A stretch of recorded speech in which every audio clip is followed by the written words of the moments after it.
Hi everyone, it's Bobby Laporte back again with another week of Calling the Game, where I share my own experience and insights while giving you valuable tools you can use to call your own game and plan the best moves for you and your team.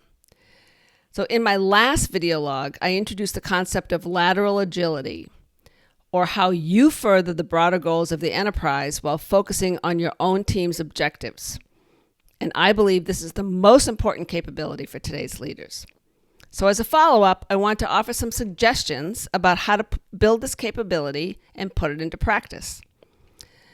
So first, let me share some basic assumptions about the concept of lateral agility. So number one, leaders who practice this spend at least half their time, yes, that's what I said, 50% of their time working across the organization versus with their own team. Now, I get that this is probably a big shift in how you might be currently spending your time.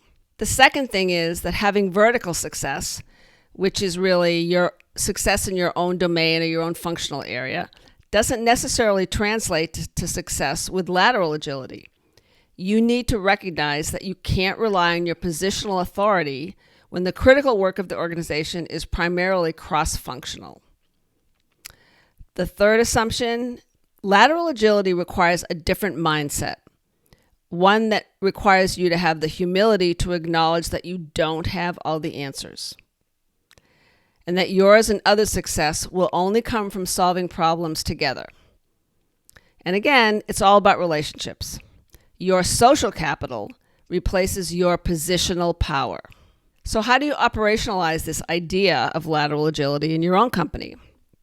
Here's an example.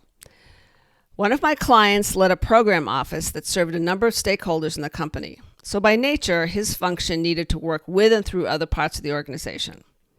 That's not unusual, but he took a broader enterprise view of the work that he and his team did, looking beyond the specific projects they were working in to how he could impact some of the larger, more complex issues the company was facing. He leveraged his relationships, his social capital. He became known as a strategic leader who was able to bring diverse groups together around a shared purpose. A selfless leader who actively supported others' success.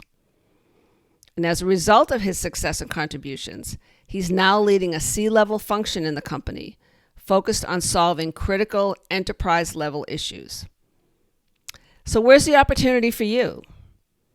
Well, consider, where does the work that you and your team do intersect with others? What is one big problem or gap you see in your company? And how can you reach out to others and enlist them to support an enterprise goal? Developing lateral agility doesn't have to be difficult, but it does require that you hold an enterprise mindset and that you see the value in mobilizing people around a shared purpose, regardless of your own defined role. All right, everyone, I hope that was helpful. That's it for this week's Calling the Game, and I hope this helps you gear up for a great week and to navigate any curveballs that may come your way.